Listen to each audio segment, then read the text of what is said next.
Lampu merah! Lampu merah! Lampu merah! Lampu merah! Ratusan warga Desa Balun, Kecamatan Turi, Lamongan, Jawa Timur memblokade Jalan Lingkar Utara. Warga menuntut agar pihak terkait segera memasang rambu lalu lintas di sekitar lokasi.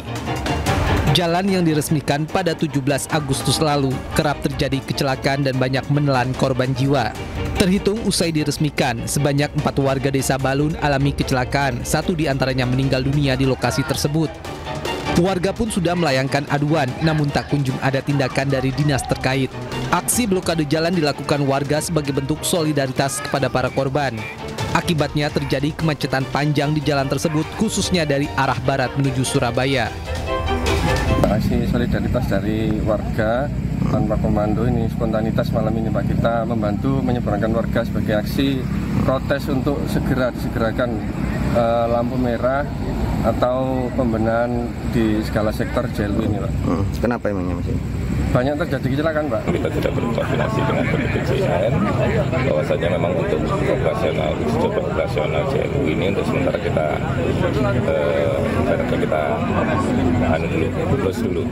ditutup dulu sementara, sambil kemudian harapan masyarakat terkait dengan penyediaan traffic light di titik ini kemudian berproses untuk kemudian bisa diajukan melalui pemerintah yang menangani ini.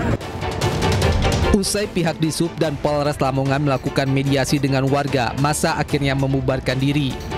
Namun warga mengancam akan kembali memblokade jalan jika tuntutan mereka tidak segera dikabulkan.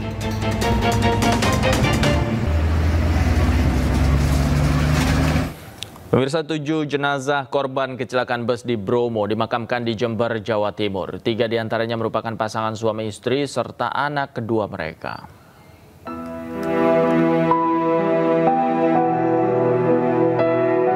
Suasana duka menyelimuti Desa Serut, Kecamatan Panti, Jember, Jawa Timur.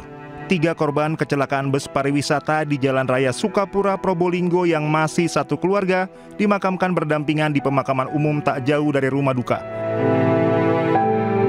Dari 8 korban meninggal dalam kecelakaan tersebut, 3 diantaranya merupakan pasangan suami istri yakni Hendra Pratama dan Wardatus Soleha serta anak kedua mereka Aiza Fahrani. Setibanya di rumah duka, jenazah langsung disolatkan sebelum dimakamkan dengan diiringi tangis keluarga, kerabat, dan puluhan warga. Proses berlangsung haru saat ketiganya dimakamkan berdekatan. Hendra bekerja sebagai petugas kebersihan di Rumah Sakit Bina Sehat Jember yang saat itu tengah mengadakan perjalanan wisata ke Bromo bersama puluhan karyawan lain. Total 7 dari 8 jenazah korban kecelakaan maut di Probolinggo sudah dimakamkan di Kabupaten Jember, Jawa Timur. Sedangkan jenazah korban Hesti Purba Wereda Maya dimakamkan di Madiun sesuai permintaan keluarga. Dari Jember, Jawa Timur, Bambang Sugiarto, iNews melaporkan. Pemirsa, pemerintah Provinsi Jakarta bekerja sama dengan PT Kereta Api Indonesia mulai melakukan uji coba Pelikan Crossing di Stasiun Cikini, Jakarta Pusat. Uji coba ini merupakan jawaban atas keluhan warga mengenai pagar pembatas di sekitar stasiun yang sebelumnya ditinggikan.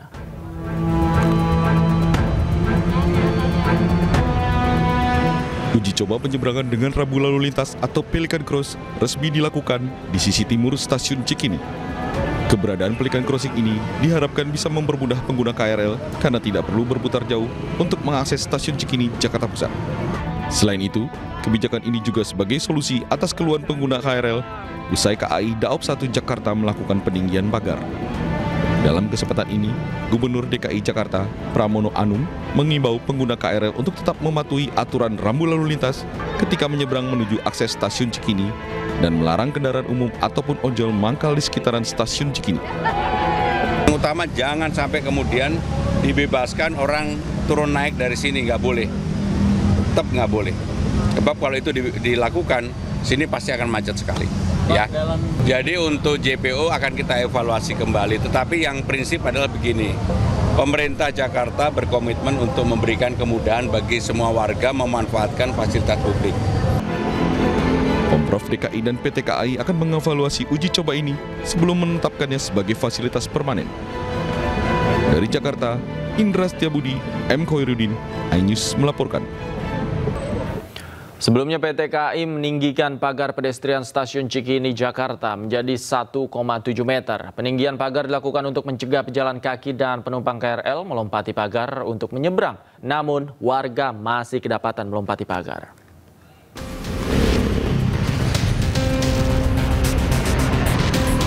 Meski telah dihimbau untuk tidak melompati pagar pembatas, sejumlah pengguna KRL di stasiun Cikini masih nekat melompati pagar untuk masuk dan keluar area stasiun.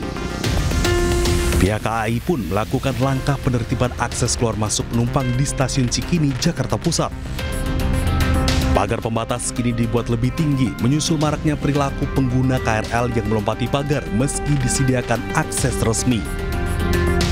Pagar yang semula tingginya 1 meter kini ditinggikan menjadi 1,7 meter. Hingga Selasa pagi, pagar baru terpasang 35 gawang atau sekitar 70 meter. Warga pengguna KRL mengaku kesulitan jika harus jalan memutar pagar. Perbaikan ini diharapkan dapat mengurangi kebiasaan warga memanjat pagar demi mengambil jalan pintas. Dari Jakarta, Hadis Tiarifa, Ahmad Putra, iNews melaporkan. Tim kuasa hukum keluarga almarhum diplomat muda Arya Daru Pangayunan mendatangi Mabes Polri untuk menindaklanjuti surat permintaan pengungkapan misteri kematian Arya Daru yang sebelumnya dikirim kepada Kapolri. Tim kuasa hukum Arya Daru Pangayunan Dwi Librianto mendatangi kantor Sekretariat Umum Mabes Polri. Tim kuasa hukum menyebut telah mendapatkan informasi dari pihak Sekretariat Mabes Polri bahwa surat yang dikirimkan sejak 28 Agustus 2025 lalu telah sampai ke pihak Sekretaris Pribadi Kapolri, namun hingga kini belum ada respon atau tanggapan langsung dari Kapolri kepada pihak keluarga. Melalui surat tersebut, pihak keluarga berharap agar Polri dapat mengungkap penyebab meninggalnya Arya Daru yang hingga kini masih dianggap janggal. Kalau dari informasi pihak Sekretariat Polri sendiri, suratnya sudah seperti apa Pak? Suratnya katanya sudah dikirimkan ke pimpinan karena kan ditujukan kepada Kapolri, katanya sudah. Tapi tadi saya cek pimpinan sekretariat di sana masih sedang tidak di tempat sehingga jadi saya belum dapat jawaban. Dan kan sebelumnya ini kan di bawah Polda gitu ya, apakah ada? Yang jelas kami merasa kalau ada kejanggalan ya kami minta atasannya lebih tinggi. Jadi saya mohon dari pihak atasannya yaitu Barreskrim bisa meninjau. Satlantas Polres Probolinggo menggelar olah TKP bersama Korlantas Mabes Polri serta Ditlantas Polda Jawa Timur di lokasi kecelakaan yang menewaskan 8 orang di jalur wisata Gunung Bromo. Dan pemirsa, informasi yang akan hadir ini sekaligus menutup jumpa kita di iNewsroom malam hari ini. Temukan informasi-informasi terbaru lainnya di www.inews.id. Cuplikan tayangan berita iNews juga dapat Anda saksikan di kanal YouTube @official iNews. Saat lagi rekan saya Camar Haenda akan hadir dalam program iNews Prime. Akhir kata, saya Davi Pratama pamit undur diri. Terima kasih. Selamat malam. Sampai jumpa.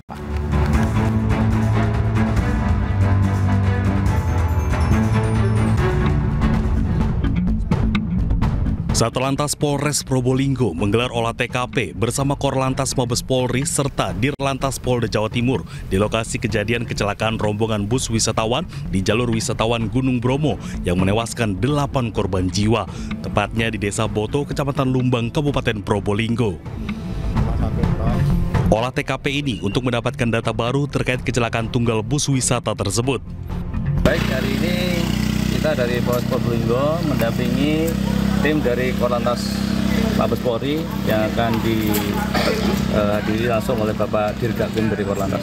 Jadi saat ini kita sudah memeriksa 8 orang saksi terhadap perkara tersebut dan kita akan lanjutkan untuk pemeriksaan ahli, kemudian kita juga melakukan pendalaman di TKP dari hasil analisis PAA Subditgakum Direktorat Lantas Polda Jatim.